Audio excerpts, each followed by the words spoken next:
coffee. Good morning from Georgia Bushcraft 2024.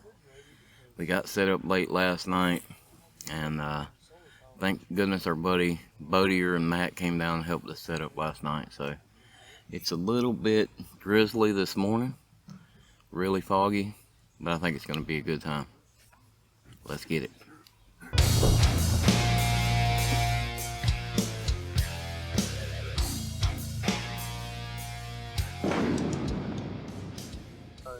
I paid $149 for this one. All right, so we're gonna head up here right now and see if we can get checked in.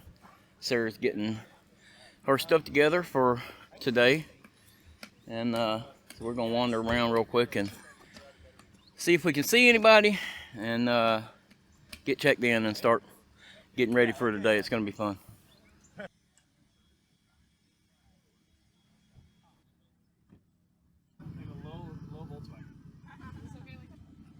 All the way in the back? No, that one right there. Oh, okay. That guy looks grumpy. Sean, what's going on, brother? Good morning, man. Good to see you, brother. Yes, how you man. been? Good. Like that shirt. Oh, thank you. Thank you. So you've been busy already out here? 2 of them so far, but you know, we haven't even started the event yet. No, it's things are going good. We got everything set up, first day set up. I've actually got a small little crew with me today, so it's going to help out. So I got 2 classes that I'm teaching today, but Saturday and Sunday I can focus on EMS. You are all right. So I need to check in this morning. Good morning. What's your, are you a vendor or a camper? A camper. What's your last name? Strickland. And it should be 2 tickets, me and my wife, Sarah. It's probably under her name, Sarah. Yeah.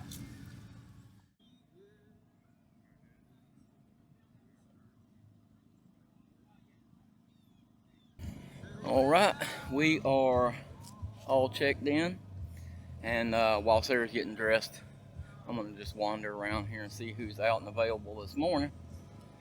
And got some classes to do today. Got a couple interviews I'm gonna do today. It's gonna be pretty interesting, and it's gonna be a good day. So I'm hoping that this drizzling will kind of burn out and fade off here in a little while. But if it don't, we're gonna have a good time anyway. So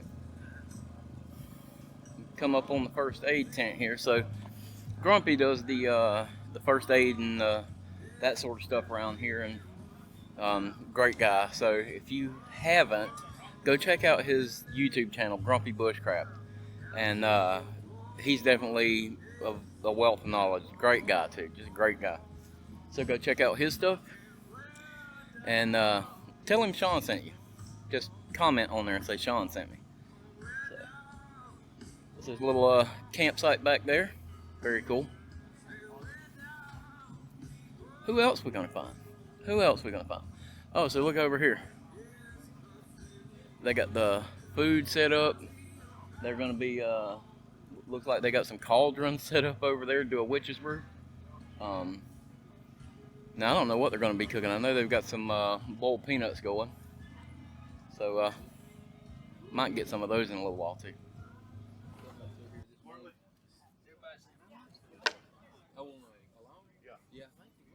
So I have been walking around here and talking to people. I haven't even been recording it, so we'll get back by and see some people. Stop and talk to Craig Caudle and talk to the Essie guys and stuff this morning, and Jay Berry from Tuff Possum. So we'll get by their tents and talk to them in a little bit, but just kind of doing some socializing this morning. But people are just now starting to get their tents and everything opened up, and it's still a little drizzly, so they're kind of having to wipe everything down and all that, but it'll be all right.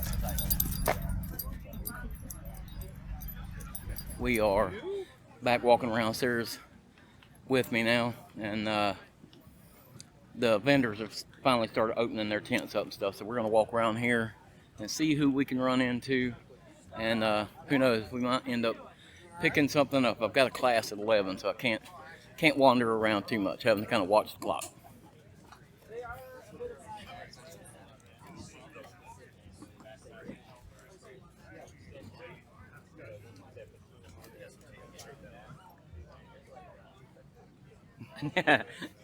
Made it over here to Craig Caudle's tent.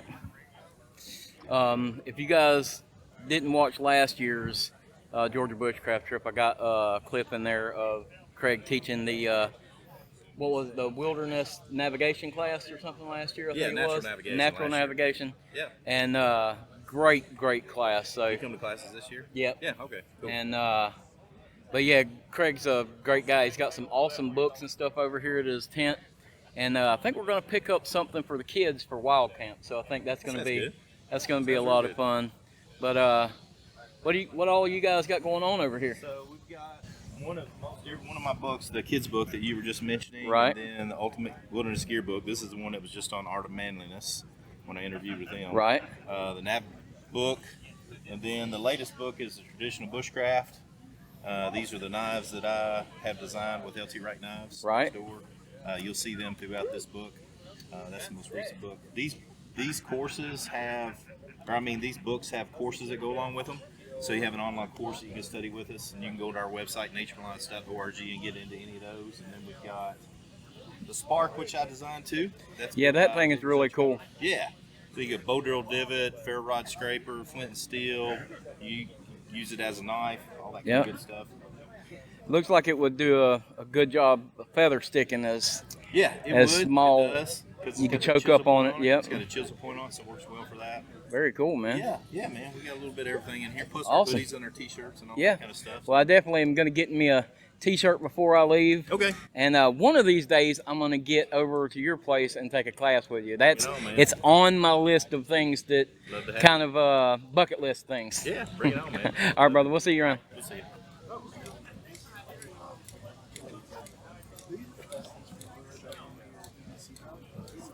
All right, so we have made it over to the Tuff Possum tent, and as always, Jay Berry's got a bunch of awesome stuff set up here. So if you are at Georgia Bushcraft and you're on the edge of just deciding on what you want, and you don't come by and pick up one of these from Jay Berry and Tuff Possum, you're missing out. All of their stuff is so awesome. Like, this is something that I love here. This trunk duffel. These things are so awesome. And if you're coming to Wild Camp this year, there's a lot of Tuff Possum stuff that's going to be raffled off.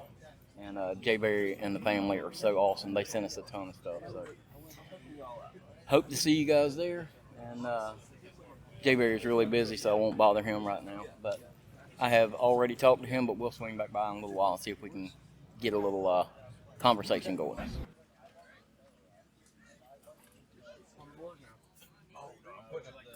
putting up this up there. But yeah, no, you got a couple spices, fire starter.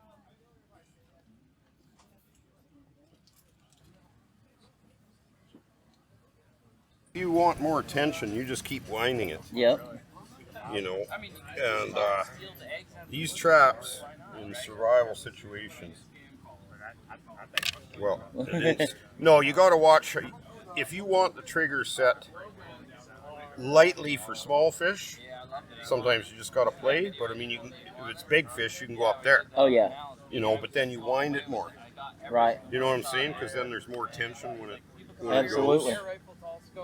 Very so cool.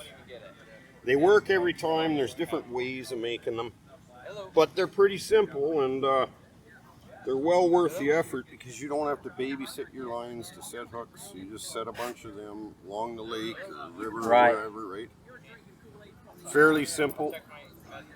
Let it work while you're doing other stuff. Well, that's right. So we came over here to the Fowler's tent, and I ran across Greg Ovens. So really cool. It was good to see you out here. We're glad that you guys made it down here, and hopefully we'll see you down in Florida sometime. So yeah, right on. Well, I mean, we're going there soon. Yeah. But, we got our camera guy here, Grant. There's You're doing video. Grant. So this is video inception, videoing a video. So. Yeah. But yeah, we appreciate you taking a few seconds. I know you're busy. Oh with a bunch yeah, of people, no, it's no. See, the good thing for me, I don't have to get involved in the tent stuff. Yeah. I can just play around. And have fun Absolutely, and, absolutely, that's good. very cool. Well, thanks a lot, Right on. buddy. So, I'm gonna sneak up over here and see if we can get a Zach in his natural habitat.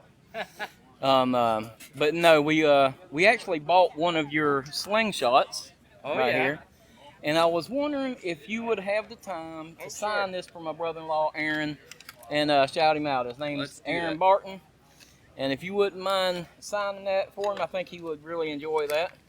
And he's got a son, Lincoln, and he's probably going to shoot all the ones out in the neighborhood with this thing.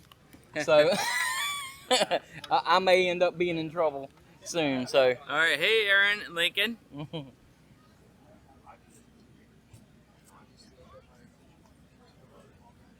There you go. Awesome. We really appreciate it, man. Thank you so much. No problem.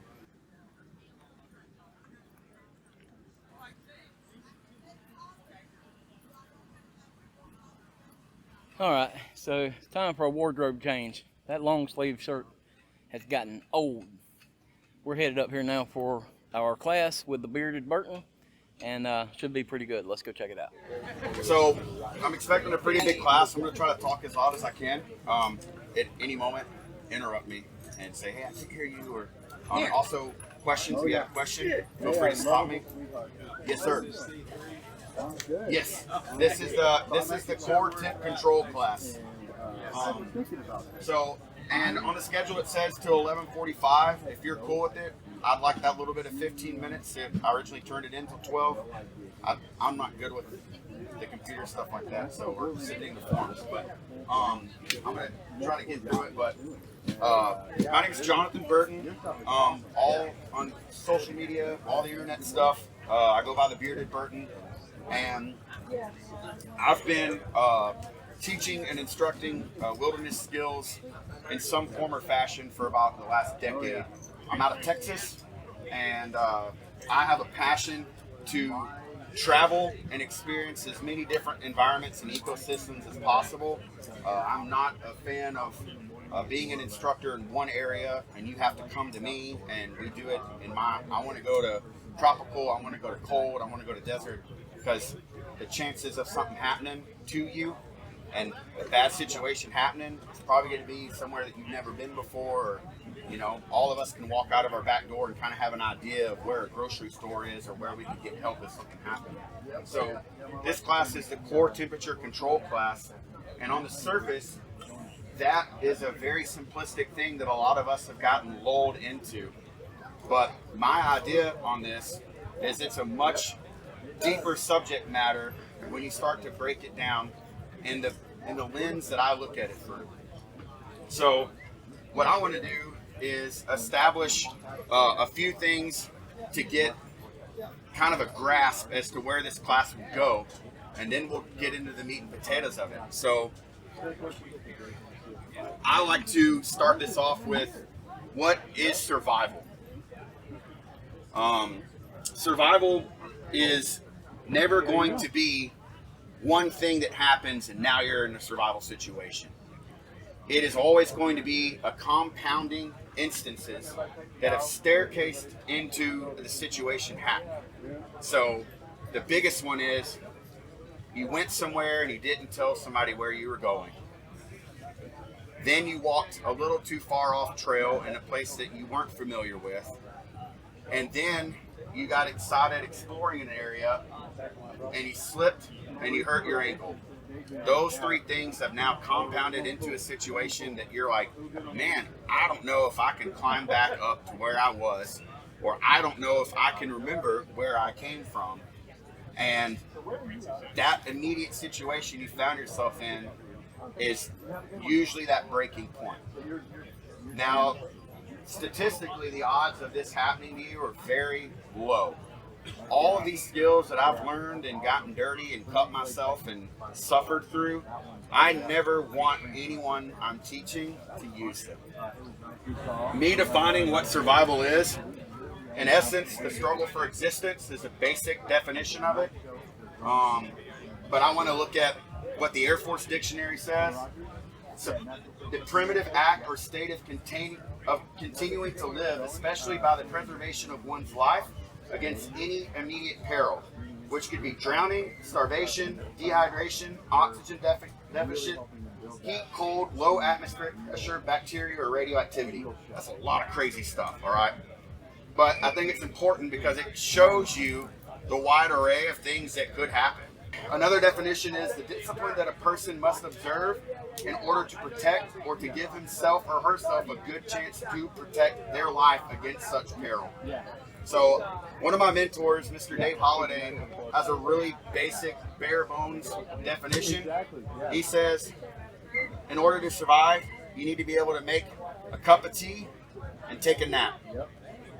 That's real simple, but as we go through this, we're going to see just how deep that goes. And my hope is that you regulating your core temp will be seen in a different light, because all of you right now are doing something that I could point out that's regulating your core temp, and you probably don't even know it.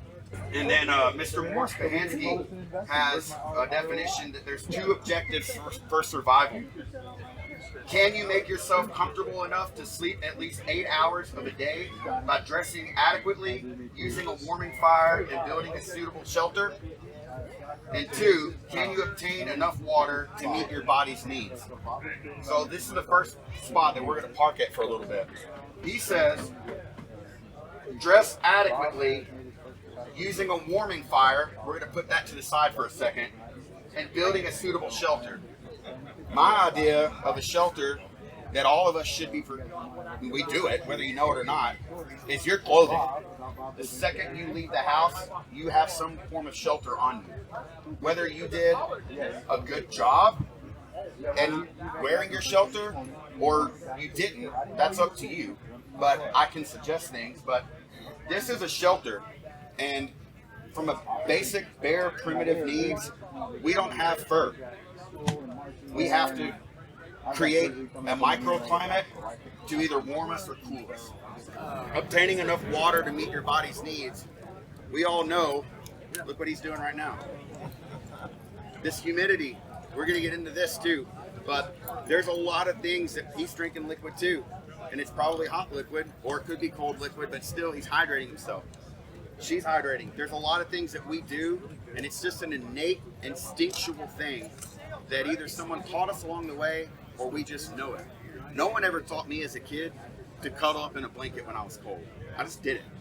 It's the same thing. No one ever makes your body shiver when it's cold. It just doesn't. Wow, there was a lot of incredible information there. Too much for me to be able to get in a full video of the whole class, but so much information from the Bearded Burton there. It was pretty amazing. If you haven't been to Georgia Bushcraft to take some of these classes, you're really missing out. There's just so much here to learn. I can't even go through all the different classes that they've got, but that was just a core temperature class. There's woodland navigation class. Jax is fixing to put on a navigation class also. There's a flint napping class. There's all kind of different stuff. So I'm taking a handful of them, and I'll kind of bring you through and just show you a little bit of each of the classes that I'm taking. I think Sarah's taking a candle making class later, so that'll be really cool. It's just, there's so much here. And here in a bit, we're going to sit down and talk with Casey and learn a little bit about how this Georgia Bushcraft thing came to be and how much work it is to actually put this thing on. Sarah and I know how much work it takes for us to put on Wild Camp. But this place, they have added more campers this year than Wild Camp will have total, and above and beyond what they had last year. So it's a huge undertaking. And so I'd like to sit down with him in a little bit, and we'll just kind of pick his brain a little bit and see how he goes about setting this whole thing up. So our next class is 4 puzzle pieces of survival with Craig Calder. Try that again. So our next class is 4 puzzle pieces of survival with Craig Calder, and we're going to be doing maybe I'll The 4 puzzle pieces of survival with Craig Cottle. Mindset, skills, tactics, and gear. Okay, thanks so much. We'll just let Craig say it in his own words. Welcome to 4 Puzzle Pieces of Survival. I'm Craig Cottle. I'm the director of Nature Wine School out of Kentucky. I teach survival, man tracking, land navigation, bushcraft, all that kind of cool stuff. I'll also have written 8 books and/or field guides on all this stuff that's out here. So good to be with you. What made you all want to come to this class? Somebody tell me. What made you want to come to this class? He made you come? I brought the kids last time and Okay. didn't learn a thing. Didn't learn a thing? Okay. Those are the kids. Because you were too busy with him? Okay. Well, on your video, you said there are 4 parts, but you're only going to give 2 and save the other 2 Yeah. for the class. Okay, so here's how I came about with what it is that I'm getting ready to share with you. How long are we here? 45 minutes, I think? Yeah. An hour or so? Okay. So when I wrote my first book, which is a wilderness survival book, I collected 200 stories on how people have died or experienced tragedy in the outdoors. And I have a mindset for statistics. I actually have a degree in statistics. And my thought was, when I was collecting that information, that we collectively have been misinformed by pop culture, news, and all the things that we think survival is. So this was written about 9 years ago now. And I wanted to look at the data. I wanted to look at the data and go, how do people actually have problems in the outdoors? And I wanted to write a book to fix their problems. It's basically what that book is. Okay. So what I found was, trying to figure out how to communicate all the truths that I discovered in that data and that research, was it came down to what I call the 4 puzzle pieces of survival. Which is what we're going to talk about today. Mindset, skills, teamwork, and gear. Sometimes I call teamwork tactics, depending on the group I'm talking to. But mindset, skills, teamwork, and gear. And I'll tell you what, if you want to take notes, that's fine. If you don't, I've got a card. If you come to my booth, it'll give you a free course that's going to cover everything that I'm going to cover in this course and more, that you can get into and do it online at home too. But I like to share the information here. That way you all can ask me questions in person. But again, mindset, skills, teamwork, and gear. The 2 that it seems that if you walk out there and talk to the general person that's at Georgia Bushcraft right now, the 2 that those people out there do really well are skills and gear. Skills being shelter building, fire building, water purification, filtration, finding edible medicinal plants, and then gear, right? The 2 that I found that are probably the most important to survival are mindset and teamwork. Because when I collected those stories over and over and over, it was what I would categorize, and it's up to me to how I categorize them. So it's me and how I looked at the subject. But most of the problems were caused by ego, which is what I would classify as a mindset issue. Okay, and then there were others that were caused by a teamwork issue, meaning they lacked communication skills. They didn't know how to be leaders when they needed to be leaders. They didn't know how to be followers when they need to be followers. There's a time for both. Okay, so that's what I call the mindset and the teamwork being the 2 pieces that you were alluding to, that are the missing pieces that most people don't get into. Okay, how does that sound to you? Does that make sense? What I'm saying, the 4 puzzle pieces of survival. And this goes to your point, I think, is that putting those 4. It's not any one of those that's the most important. All 4 of those are absolutely critically important. You got to have your mindset right. You got to be able to do the skills. If you're with other people, you need to know how to work with them, and you got to have the right gear, right? So if you have all the gear, and I'll give you some insight, like we teach survival courses, and one of the things that we do in our level 1 survival courses, well, everything that we do has a test at the end of it, every class that we do. And at the end of a survival course, they have to do a bunch of stuff related to survival. And if you ever come, you're getting ready to get a secret on one of the things that we do. Okay, so don't share this with a bunch of people.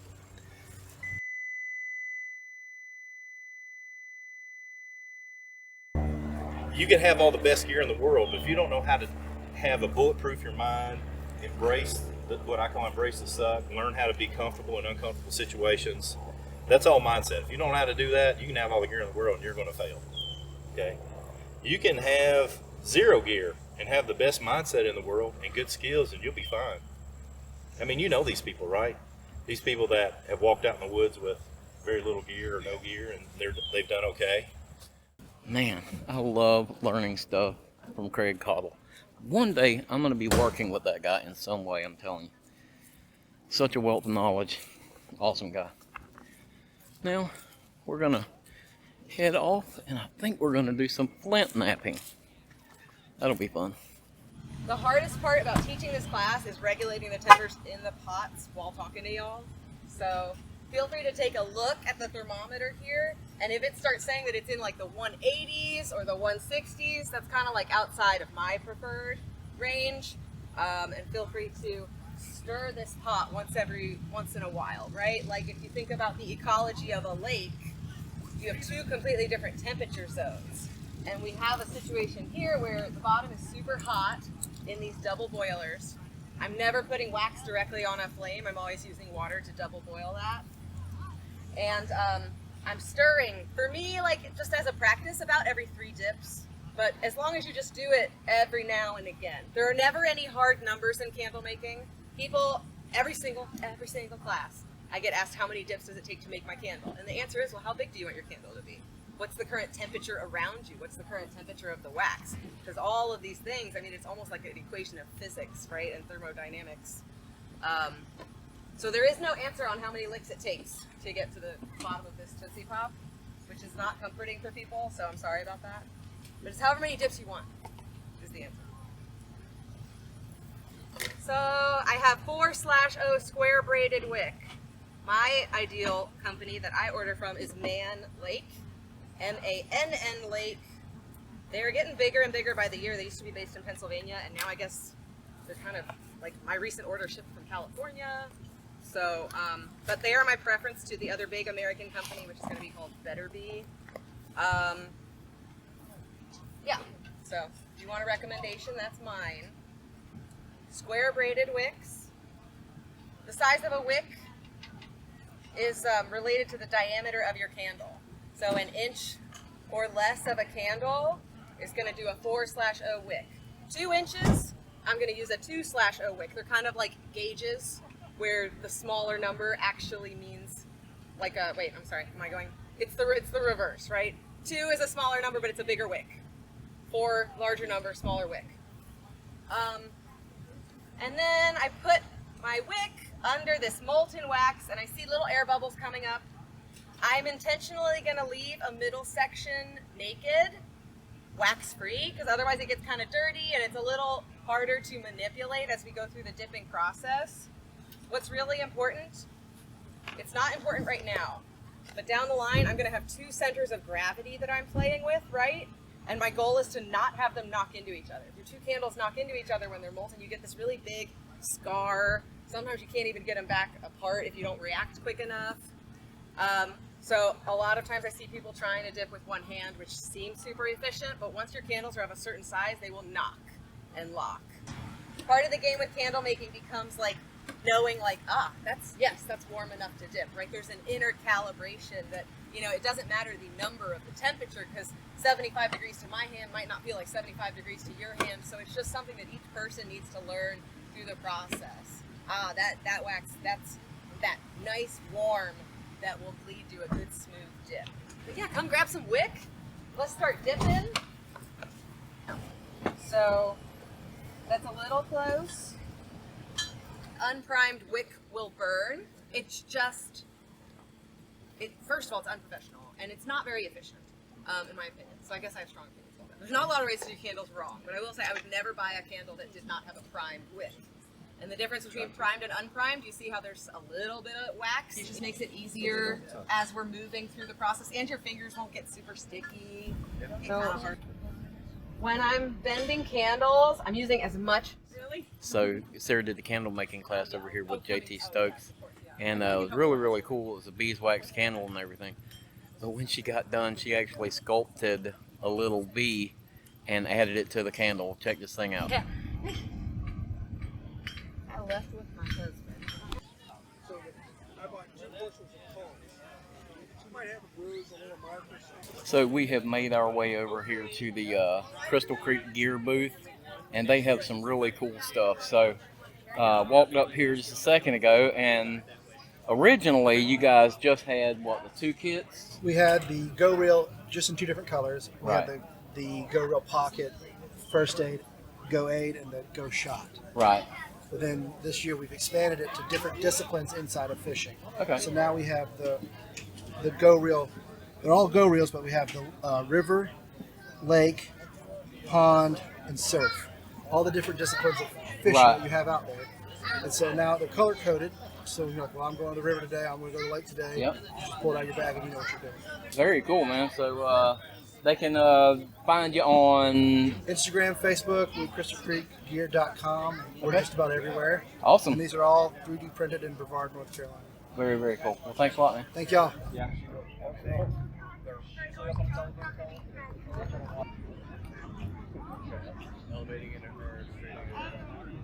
Well, that's pretty much the end of Friday. We're heading up now to the raffle. Everybody's kind of closing up their shops for tonight. So we're going to head up to the raffle, see if we can win something. There's a lot of good stuff here at the raffle, so fingers crossed.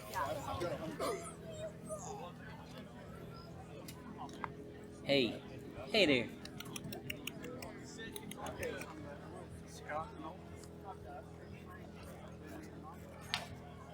We're going to walk through this line real quick, and that way we get a view of what is up for raffle. And when they offer us to drop the tickets, we'll go through line, and you can kind of drop your tickets where you want them. So. Yeah. All right. Hey, these are So what do you want to do? Just walk through the group? Yeah, that'd be awesome. Yeah, that'd be great.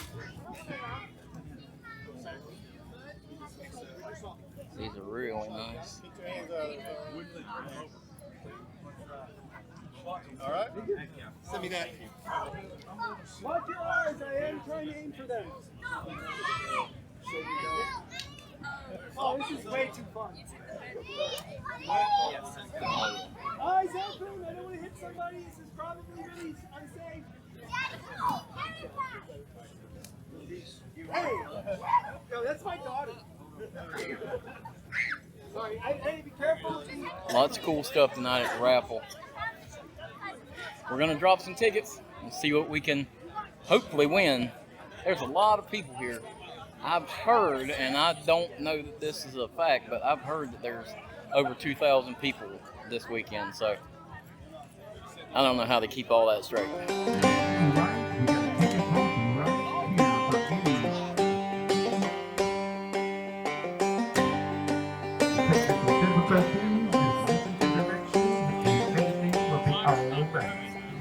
Alright, so we just went and dropped some tickets, and I know I found some things that I wanted up there.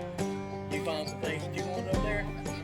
Dude, Sarah is on the search for the perfect knife, and let me tell you, there is a lot of knives here to look through. There's a lot of nice ones up there in the raffle, but Sarah is very particular about what she wants, so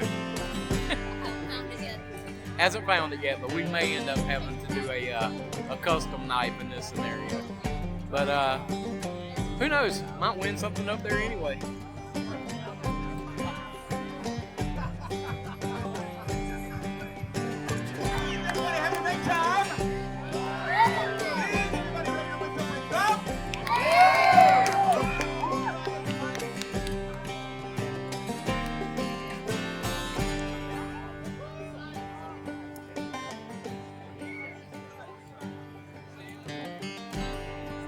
Casey, let me cut my music. Okay, guys, it is time. The wait is over. Thanks so much for your patience. I want everybody to look left. I want everybody to look right. You guys are absolutely 100% a part of history. Say hello to the largest event we have ever had in Georgia Bushcraft history. So is everybody ready to get started? Okay, Casey, let's get the first prize over here and let's keep going. We're going to have 4 winners on this, guys. We're going to have 4 winners. This is generously donated by Crystal Creek Gear. Crystal Creek Gear, we have 1 kit and 3 go reels. 1 kit, 3 go reels, Crystal Creek Gear. Oh boy, there's tickets in this one. There is tickets. We're going to have 4 winners. Okay, and the very first winner of the Fall 2024 Camp Out is going to be whoever holding ticket number 433-469. 433-469. Come on in. We gotta go. We gotta go. Get excited. Give me some energy. Be happy, happy, happy. Set from Autumn and Olive handmade items, guys. They have great stuff. I hope you had a chance to check their booth. Autumn and Olive handmade items. 582-520. 582-520. 582-520. You could be a double winner. Check your tickets again.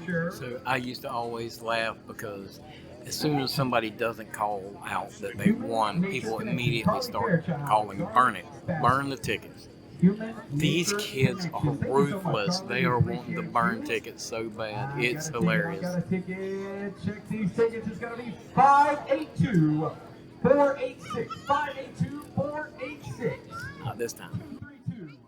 480-2.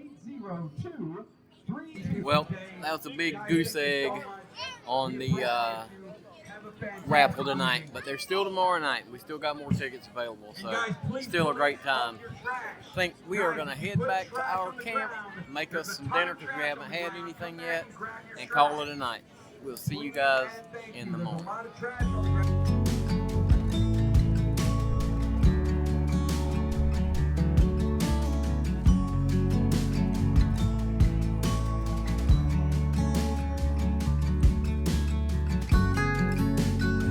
Hey, good morning. So, just starting to get out and walk around, and we finally found him. I found a Andy Wildlander in his natural habitat. Good morning. Oh man, you having a good time? Absolutely. It's always good to be back around with friends and family. Yeah. And you're not teaching this weekend, you're just enjoying, right? I'm enjoying it and I'm helping out. Yeah. I do a little bit of volunteering and I see a utility. Yeah, you know? That's awesome. That's awesome. So if you don't know it, Andy's going to be coming to Wild Camp and giving us a little Q&A and talk a little bit. So I'm really looking forward to that. Absolutely.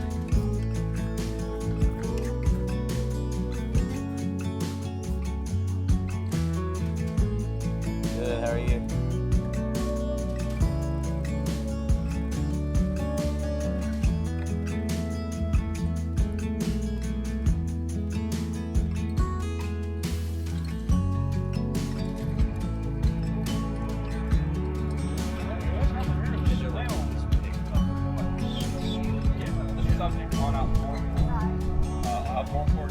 So I'll show you how to do this there, but this saw is angry.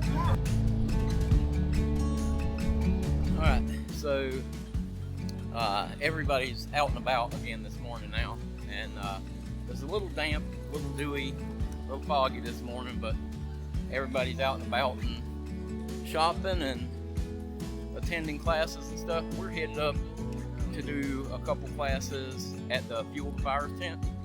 First, we're gonna do a cookery class with Blackie Thomas, and then we have a axeman skills class that I wanted to take. So that's gonna be pretty cool. So let's go over here and take us a cookery class with Blackie Thomas. Okay. Kukri. Let's start with what a kukri is. We believe the best information we've got is there was a group of soldiers, an army part of Alexander the Great's army. And when they got to India, they had a funny kind of sword, bent sword. Whenever Alexander's army eventually collapsed and these people got isolated, etc., that design of sword somehow got into the mountains and people got using that sword design. It got changed over time and evolved into what they would call a kukri. Okay? There are different kinds of kukri. I'll show that in just a second. Let's talk about the big advantage in the eastern woodland of a kukri. When you have a straight edge cutting tool, shameless plug for a gray man knife, whenever you put it down onto the actual thing you're cutting, you have a limited cutting area, like an inch or so, because the blade is straight, see? It sticks around. A kukri, on the other hand, with that curved blade, when you hit it, it's actually wrapping around the actual thing. So when you go to hit, it hits, and as it goes through the stroke, it's doing this. It slices. So it's a much more effective cutting tool, especially when we're cutting green stuff, like we're making shelters, or want to trim stuff up or whatever. It simply slices when you hit. You can go up something that thick and just do a backhand block to it, and it'll cut it off as clean as you did it with a saw. And there's little effort, little shock to the hand when you do it. I tried out all kinds of various tools back in the day. Like most people, I was a big fan of the hatchet early on for doing, making campfires, stuff like that.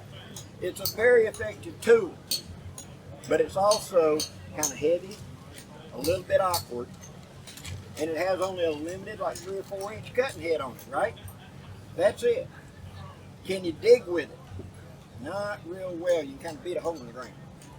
Can you skin with it? Not really. Can you clean a fish with it? You kind of see what I'm saying. Feather sticks. You have to do feather sticks. But it starts limiting it. Plus, it was always heavy. It was always a little awkward, etc. I got this kukri 25, 30 years ago. This is the 3rd kukri in the line. The other 2 I gave away before that. This one knows how thick it is. This is called a champura. Means chopper. Okay? You also notice at the edge, I'm going to pass this around so you can see. And be careful, please. This is an actual using tool. It is sharp. You have a fuller right there, and it's kind of hollow. And then there's another fuller, and then it's kind of hollow. What that means is when you go to chop something, instead of the full width of the blade, it's only certain points the blade are making contact when it goes through. Now, the easiest way for me to show you that is you have a straight edge, the wood, and what it is like this, a point and a point touching. There's a gap in here. See? Less friction. So when you go to hit something, it goes through a lot easier and faster than you think it should. And it normally is real surprising to people when they go up something like 2 inch diameter or whatever, and they rear back and put the power to it, and it goes, you got to catch yourself or you're going to fall down. As always, Blackie is a wealth of knowledge, and I'm really becoming a big fan of the kukri. And I think that's going to be like my next knife purchase is a good kukri. I'm just kind of intrigued to test it out and really put it through its paces and try it. And with somebody like Blackie who has used one for decades, and he's really adamant that it's a great tool, it's kind of hard to argue that. So I definitely want to get one and try it for myself. If you're not watching Blackie's videos, you're missing out. He's a wealth of knowledge. So much. You can learn so much from his videos. And just meeting him in person is incredible. So if you can get to an event like this and meet Blackie in person, he's a genuinely nice guy. So I think next up we're doing a axe class here. Some axe skills, and that's something that, I don't use an axe a whole lot. I know how to use one, but I'm sure there's something here for me to learn, so we're going to check it out. Pull up the chair if you got one. We're going to, I'm Todd Walker with Survival Circle. I'm also part of the Field Fires Co-op, and I'm glad y'all are here today. And we're going to discuss one of my passions, and that is axe work. I have used an axe all my life pretty much. Usually growing up it was splitting wood, for fires, in the fireplace and that kind of thing, wood stoves, camping. About 6 years ago, I decided I wanted to build a log cabin, and I said, let's just do it with an axe. So, why not? Let's just do this with an axe. And so, I went out and started felling trees, and this is the axe that I use the most, pretty much 90% of the time, for that first cabin that I built, the log cabin. And it's a double bit axe, which we're not going to be using around camp, just because it's a double bit, and it's a little more dangerous to use than a regular axe, single bit. But this is the axe that I use to fell the trees, buck them for that first cabin metal. And you see, if you look down there, you see the handle's got a little bow to it. It's just a real thin handle. And if you go to a hardware store and you buy a handle to replace this, a double bit handle, it's going to look like a baseball bat going down through there. So every time you swing that big old baseball bat handle on the end of an axe and it strikes something solid, it's going to vibrate all the way through your bones. So I like to take a store-bought axe handle, and I like to take it and thin it down like this. This axe handle is a replacement of the original that was on this double bit. So, and it's shaped exactly like the other one that was the original. The original old timers who use this all day long, they didn't want anything that's going to be stiff and vibrating their bones all day long. They want to have a little flex in it. So that's what this thin handle does. It gives you a little flex when you strike something.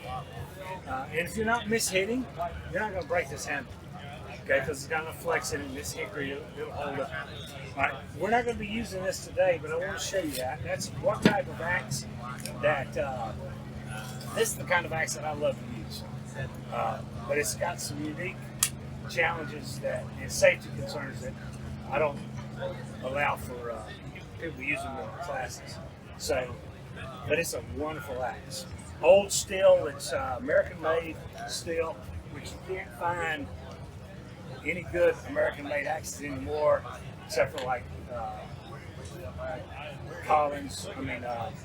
Council Tools. They've got some really good steel. So that's one type of axe that we use. Here's another axe that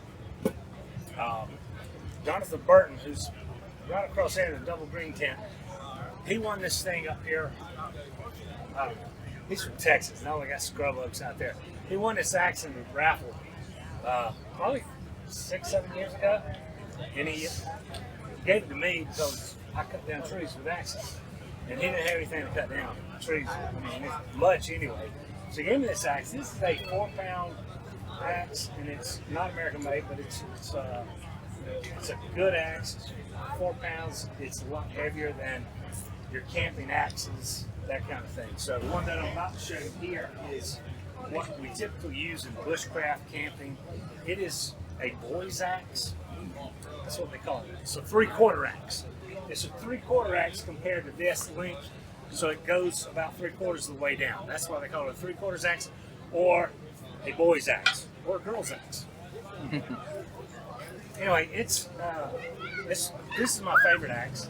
My late wife, bought this for me for Christmas. If you look at it, it's about, by the way, be careful if you're measuring with this up here. You don't want to shave his beard off. But anyway, it's armpit to fingertip. This is a 28-inch handle. So for me, it's armpit to fingertip, and that's the end of my axe. I've had a shorter handle on here, a 24 before, and I liked it. But I don't know, a little bit more length on it for me is what I like. This axe is made in Maine. It's an actual factory up there that started making the Maine axes again. This is called a wedge shape, and that's what they use up in Maine a lot. Love this axe. So that is a boy's axe. These are hatchets. That's what I call them. Hand axes, some people call them. But this is a council tool axe. I like the way they have cut that out so that you can get up in here with your hand and do some real fine carving, that kind of stuff, shaving for fire sticks or whatever you want to use it for. When I'm swinging an axe like this, if I've got a chopping block or whatever that I'm striking on, then when I'm coming down, if I'm standing straight up and I don't bend, I'll hit that piece of wood and come down. It might catch, it might not. There's a good chance it's coming to bite me instead, okay? That is no fun. You don't want to ever get bit by an axe, okay? So, one of the things that I always carry with me in the woods when I'm felling trees or just whatever with an axe. If I'm swinging an axe, I'm going to carry a kit with me that's got a tourniquet in it. I've never had to use one, but you need to learn how to use a tourniquet if you don't know how. There's plenty of people around here that will show you how to use it. Tourniquet, stop the bleed kit. Because I'm in the woods alone a lot of times when I'm building my log cabin now that I'm going to live in. And I'm using a chainsaw. This goes with me with a chainsaw as well. I mean, an axe is bad enough, but a chainsaw gets so thick, you're really in trouble. So always think about how am I going to stop bleeding if all bleeding will eventually stop. It just will. Slices. Slices to release those fibers. They were doing the same thing back here. So there was a lot of knowledge in that Axeman's skills class with Todd Walker and Survival Sherpa. Like I've said, I'm only giving you a little snippet of these classes, but these are all folks that you can find online. And Todd's a very knowledgeable guy about axes.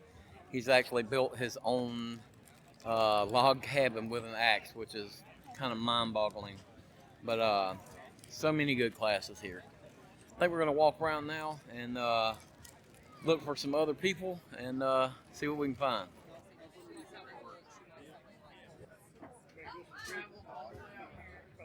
All right, so we're here with Garrett from Bear Forest Knives. So, Garrett, where are you based out of? Southern California in the desert. In the desert? Yeah. Okay, awesome. So, and you make these knives yourself? Everything from scratch, including I call this Bear Carta. It's a burlap epoxy resin mixture. Do multicolor, pretty much any color I want. But I make all of them from scratch. I'm a one-man show. Very, very cool. And they can find you online? Yeah, bearforestknives.com, Instagram, Facebook, social media platforms. Awesome, man. You got some really nice stuff. Thank you. Thank you. Oh, look at who I have found here. Now, this is awesome. Chris. What's happening? Look at here, guys. What's going on? So, if you don't know, I'm a huge fan of the Going Home series. This is Angry American here. This is the author of the Going Home series. The accidental author, yes. The accidental author? Well, and this is his my lovely wife, Mel. More people know her than me. So, yep. Yeah. And so is Mel this Mel from the book? She's better than Mel from the books, but that's Mel from the books. But that's awesome. That's Mel. But yeah, you just never know who you're gonna run into out here. Yeah. And at Georgia Bushcraft. At Georgia Bushcraft, so we might have a chance of getting Angry American and Miss Mel to come to Wild Camp. Oh, no. So that would be really, really awesome. No, it's not a chance.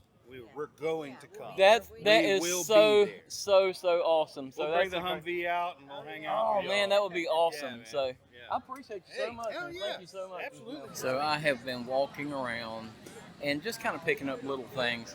And I went by Bushcraft Kelso's tent, and he had something that was super cool. So, you know, I've got my little neck knife thing, and I love my little neck knife, but check out this little strop, this tiny little strop, and it fits right there with my neck knife perfectly.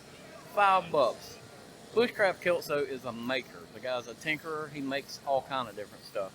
And if you come to Georgia Bushcraft, you need to find Kelso's tent because there's something there that you need. I guarantee you. Saw blade is good long after the teeth are all worn away and destroyed. And so what we do is we take that material and we plasma cut it into a knife shape. And then we do the grinds on it ourselves. And we take the fall off from when we're processing handle material, again for the larger stuff. Okay. We take that fall off, you know, anything that's not quite wide enough or doesn't, you know, isn't quite long enough, whatever. We accumulate that, and that's what we use as handle material. Okay. We even use recycled boxes and labels. We pair it with 100% U.S. made leather sheath. And so you are getting a recycled, American-made product for under $100. Very nice. That's very nice.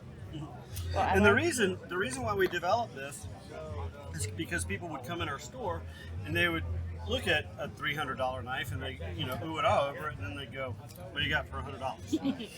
And then the answer to that is usually an imported knife. And for some people, they want American. Right? They want cheap. They want local.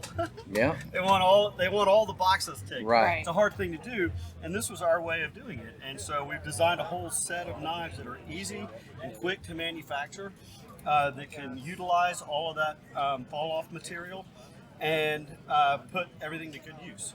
Very, very pretty cool. neat how we do it. Yep, that's awesome. So that's the one you want? Yes. Cool. I'll box it up. It's 1,000 times easier when it's laying flat in my hand and when it is stitched together, and I'm trying desperately to not have those bleed over into anything else that I'm doing.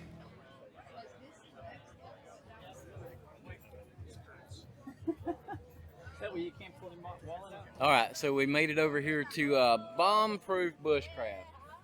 And I've been trying to get with Madison all morning. This place has been booked. I mean, every time I walk by here, it's completely full. So how's everything going this weekend? Oh, it's terrible, just terrible.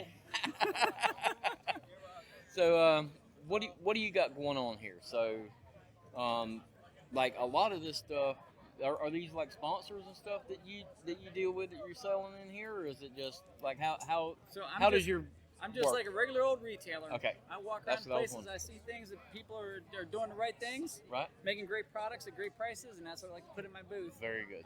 And I make sure that it's high quality and the price is right, because you shouldn't have to break the bank to have great gear. So I watched Madison sell a hatchet earlier, and opened the box and inspected everything in the box before it went out of the booth. So that's kind of an attention to detail you don't see from everybody. I mean, it was made sure that it was just right before it left. So that's pretty awesome. I'm, But glad to see that. Problems are easier to solve when they're here rather Yes. than when they're not here. So Absolutely. So really, you got some cool stuff here. And so where can people find you? hey, you know what? You can find me right here at Georgia Bushcraft, of course. I do a lot of shows every single year, but you can find me online. That's the easiest place at www.bombproofbushcraft.com. That's right, folks, www.bombproofbushcraft.com. Come on down and have yourself a time. And then you can also find me out there. I've got a channel on YouTube. I don't put anything out there. They kicked me off of Facebook. They kicked me off of the old Instagrams, you know. Okay, so because I talk about freedoms. There you go. You know, other than that, you can find me on Gab. You can find me on Rumble. That's my place of choice. Awesome. Well, thank you so much.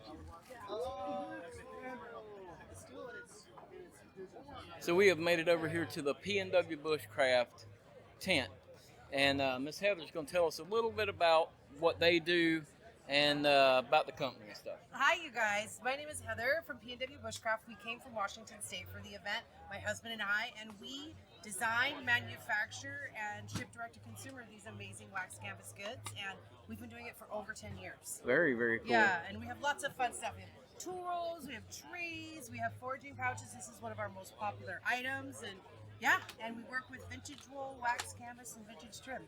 So I follow you guys on Instagram. Thank you. And I like how you actually will put this out there and say, "Hey, we have this thing. Do you guys like it in this or in this?" It's my favorite thing. I Make love It Mondays that. are my favorite. Yeah. So to me, that's one of the coolest things is to. It's very interactive with you guys on Instagram. Yeah. We came up with the idea because, you know, making stuff, there's so many decisions involved, and I have a lot of supplies. So I was like, wouldn't it be more fun if everyone could help me decide? Yeah, so the only thing I have to decide is what you're going to decide, and then we just go from there. So it's fun to do, like, the different colors, the different projects, the different linings, even different hardware. So, Yep, very, very cool. Well, I'm glad because I love making Mondays. Yeah. Yeah. Well, we appreciate you so much, and thanks a lot. Thank you. So I thought, you know, we'll talk about the catch, we talked about the fire starting, the prepping the catch, and then the cooking, and then we'll talk about we got the cook, and then cooking implements and cleanup, and how not to get sick. And like some people always ask me, how do you do all that? How do you come down an ever stew that you just keep adding stuff to it, like the texture? We, you know, just add a. Next thing you know, you got a possum, and you add a rattlesnake, and then you add a raccoon, and you cook it all, and you just keep eating it day in and day out, and you're fine. Like, how come it doesn't go bad, especially in Texas when it's warm? So we'll get to that at the end.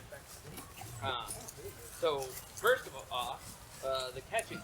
Who's caught something and cooked it for themselves? Raise your hand. Well, this is quite a big trout. That's pretty good.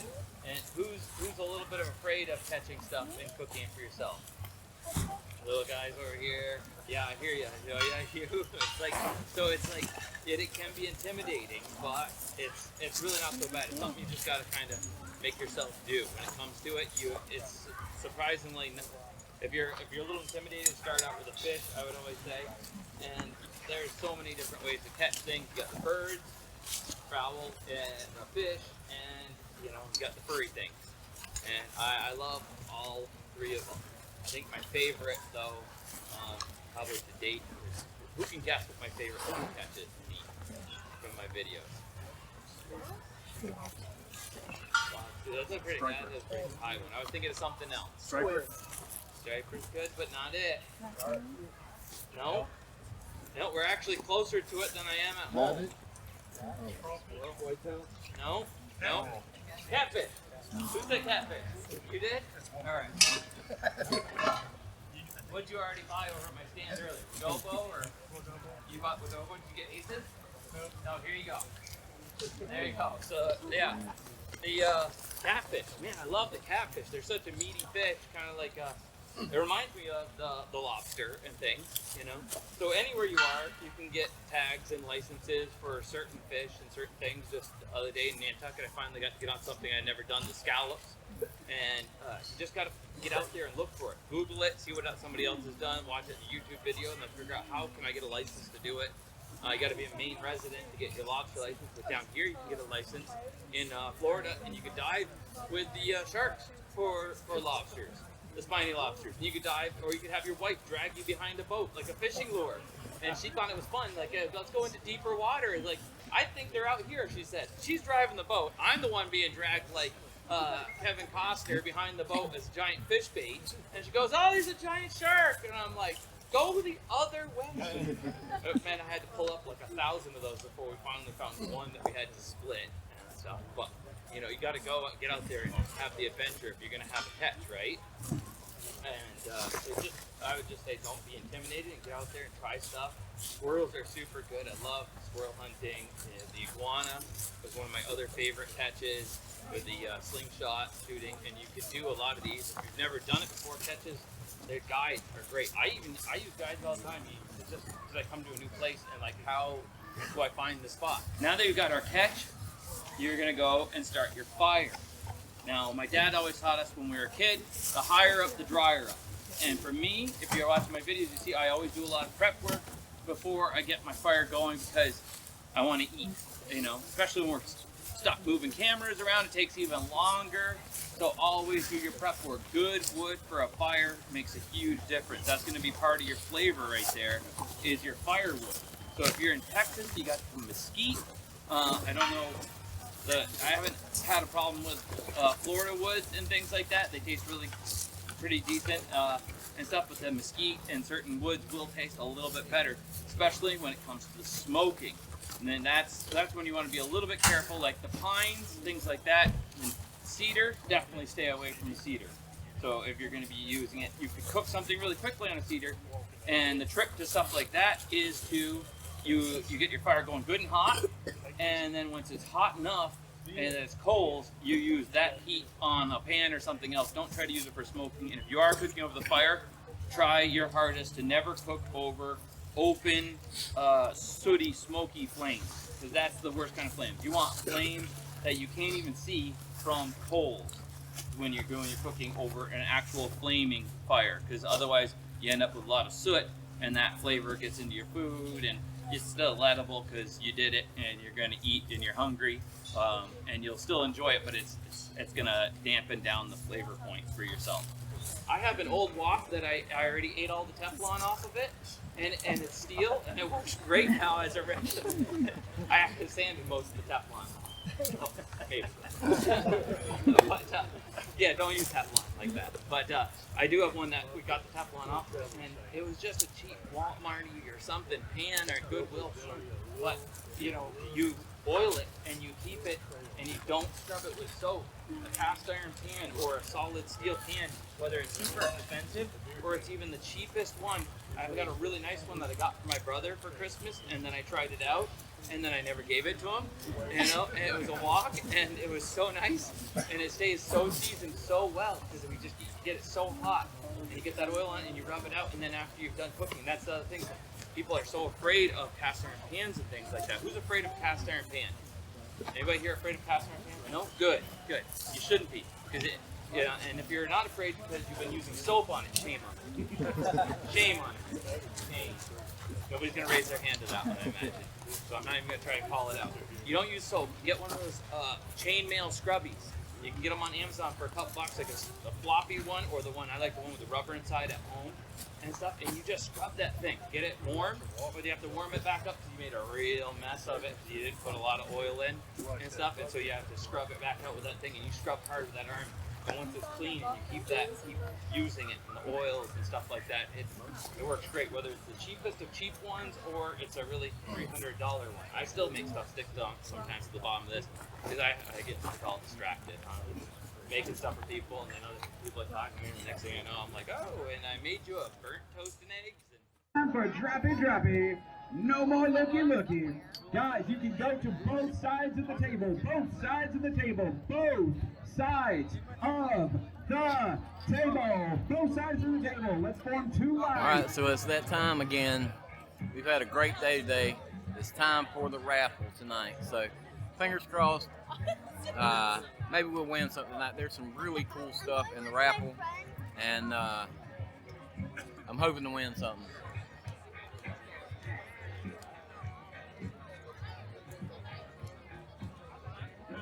Okay, guys, the time has come. You have waited long enough.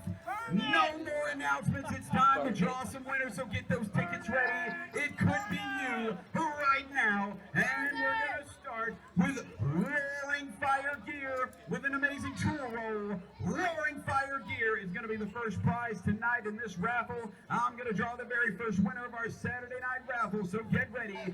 481-775. There we go. The natives are getting restless, my friend. You need that winning ticket. Come on up. We've got two more for P&W Gear.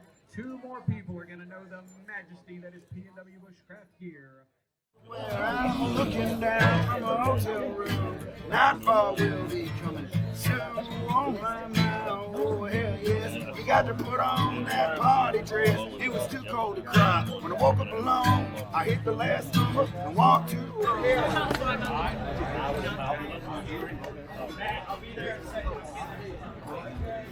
I can't appreciate it. I've never seen a group, and we've had some good people. Like, I'm not trying to down any volunteer teams we've had in the past, because we've got guys here that have been volunteering for years and years and years, and they've been a part of all of those teams. But this is not a joke. I'm not kidding. This is the very best group that we've ever had in the history of doing these things. We've been doing it a long time. So thank you guys. Casey, let's clap for them, dude. Oh, yeah.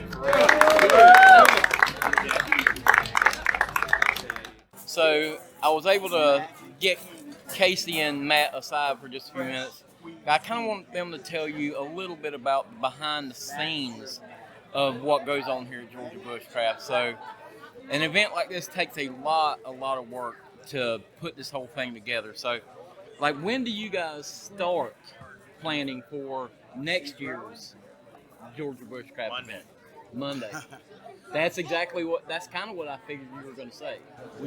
We're doing our best to actually start to plan before the next one even happens. Like, we're already planning for the spring now.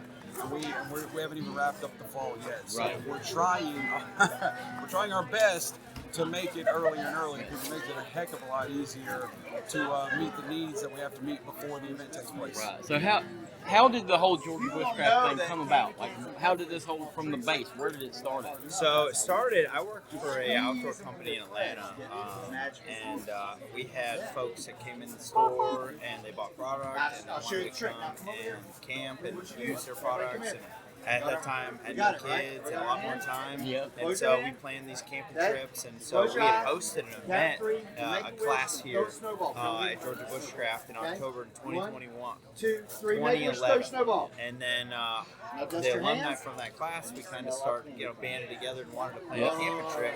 And so Bill McGee, who also helped start all this, he created a Facebook group called Georgia Bushcraft, and so January 2012 was our first meetup, hangout, and there was about a dozen of us, and that's kind of how it all started. So from the first event in January 2012 to this year, so there was a handful of people at the first one. What do you guys estimate would be the number of people that you had registered? Or, I mean, I'm sure you probably know the number that you had registered, but like, what do you guys think you had a number of people here this year? This weekend? It feels like 1 million. Yeah, it feels like so much more than ever. It's hard to say. We had 300 or 400 people show up today. Signed up today. I would say if you count all of the day pass people, all of the weekend people, vendors, sponsors, volunteers, food service, like everybody that is on this property over the weekend, I would probably say there are, 16? I don't know. I think we're getting close to 2,000. Yeah, it's somewhere between 1,600 to 2,000, probably closer to 2,000 this weekend. We're going to conservatively say we're 2,000. Yeah. We'll go with that. So the other thing that I was going to point out is, like, they just did the sort of the wrap up for tonight, and you see all the volunteers there. That was the volunteers, right? That was the group. That is correct. That was the core, the lifeblood of this whole thing. That covered the whole group. Skylar here, see, everybody. this is what it's a family, right? It is. It's Absolutely. a family. That's right. So I just kind of wanted to touch base with these guys and do a little behind the scenes on it, because there's so much work that goes into this event. And I don't want to talk money, but this is a costly event for you guys to put out and build, right? We don't want to talk about it. Yeah, it's probably something you don't want to think about. Nope. But you guys put out so much effort for this event, and it's really a great event. So if you guys have never been to Georgia Bushcraft, you should definitely make it to Georgia Bushcraft. If you want to volunteer, which is a huge thing for them, if you want to volunteer, how can they get in touch with you guys to volunteer to help with the event? Well, apparently the popular thing to do is hit up Matt, M-A-T, at GeorgiaBushcraft.com. Link in the description. What's your telephone? So We may or may not give it out. Somehow, on all of the registration packets, my personal cell phone number was leaked on over 2,000 welcome packets. So call me day or night, weekends, Christmas, Thanksgiving. Apparently, I'm available any day. Matt Gillenwater's phone number, and it'll show up. No, seriously, Matt at GeorgiaBushcraft.com. You can also info at GeorgiaBushcraft.com. Or Georgia Bushcraft Base Camp page. Yeah, we have a great Facebook group, Georgia Bushcraft Base Camp. You can join up with that. We post so many things on there just for our base campers. We get a lot from our base campers, so go to that page. You can hit us up on Instagram. I mean, you can pretty much find us anywhere. But now there's a bit of a vetting process. Right, we do have an application. We don't necessarily just let anybody, because and this is for true. good reason. We feel like we have the absolute best of the best in volunteers. Right. So if that's you and you do want to become a part of this, we would like you to become a part of this. But just know, we only want the best here. So if you feel like you have something to offer, we would love to talk to you. Yep. Very cool. Well, I appreciate everything you do. I appreciate you letting me take you aside for a minute for this, because I know you guys are very busy. But I truly appreciate everything you do. I know my wife has had a great time. And if you guys want to volunteer, if you want to help out, if you want to come, definitely you need to make it. So appreciate you. It's the best way Guys, to experience Georgia subscribe to Rewild Outdoors if you're not already subscribed. Click the notification button. That's hit right. that bell. Everything. Rewild Outdoors. Thank you. Thank you very much. Down the trail, drag my sled behind me with the propane and the groceries, and if the propane was out, I'd have to turn around and trudge back down. Doesn't matter how tired I was, how dark it is in the middle of winter at 4 o'clock in Maine, or 7 o'clock when you get home because you lost track of the time and you were doing something else, and you just gotta get it done. You don't stop until it's done and you're safe and you're in for the night. So that determination built into a determination that I use all the time. What an awesome event. So we didn't win anything at the raffle again tonight, but that's okay. That's not really what it's all about. It would have been nice, but it really was a great time. Met a lot of great people. Actually got a chance to meet some of you, and for those of you who came up to me and talked to me and got some stickers and things like that, I really, really appreciate it. I love meeting you guys. It was awesome. Got to meet some of my heroes. Angry American. I have read every one of those books in the Going Home series, and I even badgered him a little bit about the next book and stuff like that. And him and Mel said that they were going to come to Wild Camp, so that is awesome. Did some networking, met some new people, and maybe made some connections. And all in all, this has been a great trip for us. I think I'm gonna sit here and drink my cocktail and start winding down. Sarah's in there getting ready for bed, and it's not gonna be too far for me to be behind her. I'm gonna sit right here by this campfire for a little while. Got my fire built and enjoy this. I think I'm gonna call it a night. So see you guys in the morning. Cheers.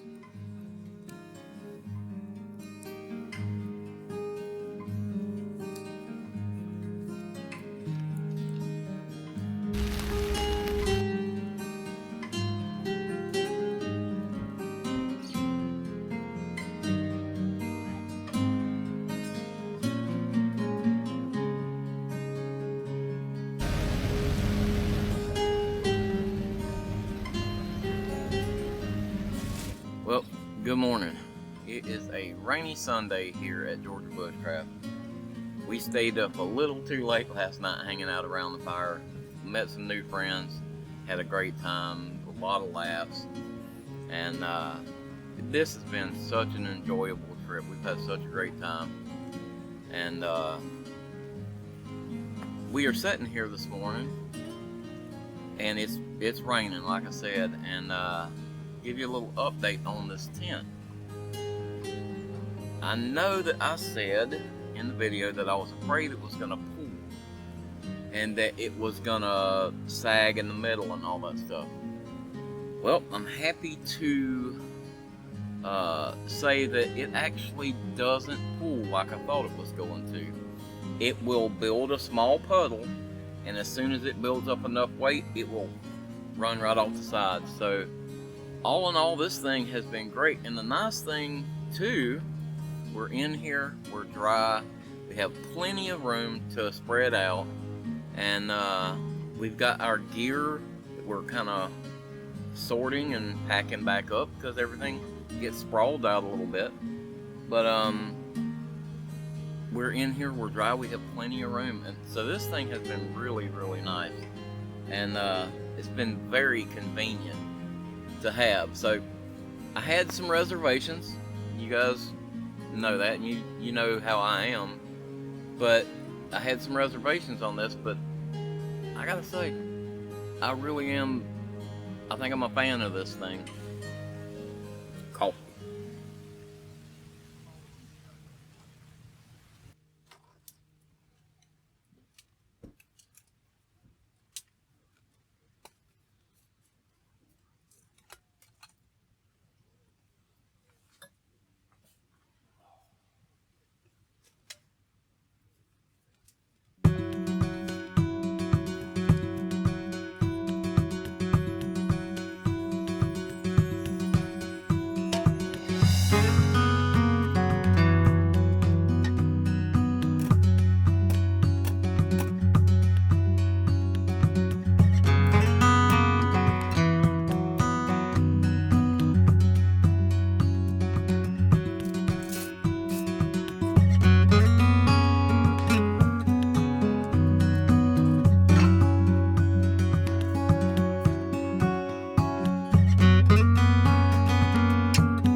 things, it will probably end up stacking on top, but yeah, that'll probably be better.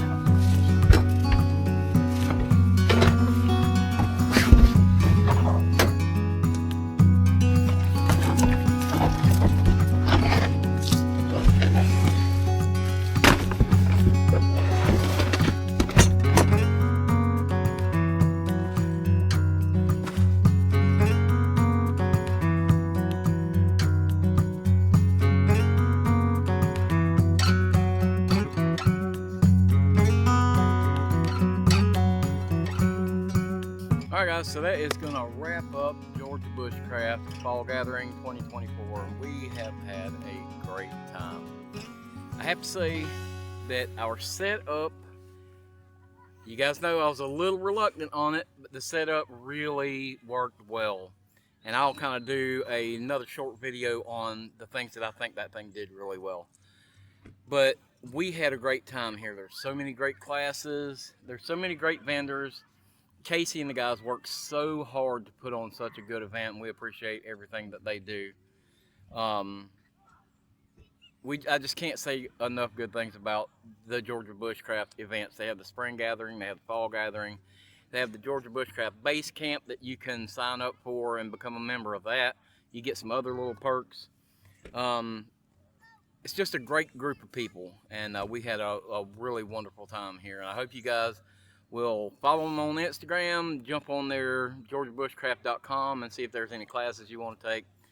Just really a great group of people. So I hope you enjoyed this video as much as we enjoyed making this video. So if you did enjoy this video, give it that big thumbs up. If you haven't already, hit the subscribe button down there, ring that notification bell so you get notified next time we put out a video. You can follow us on Instagram, Facebook. Appreciate you guys watching. We're going to hit the road for another adventure. See you next week.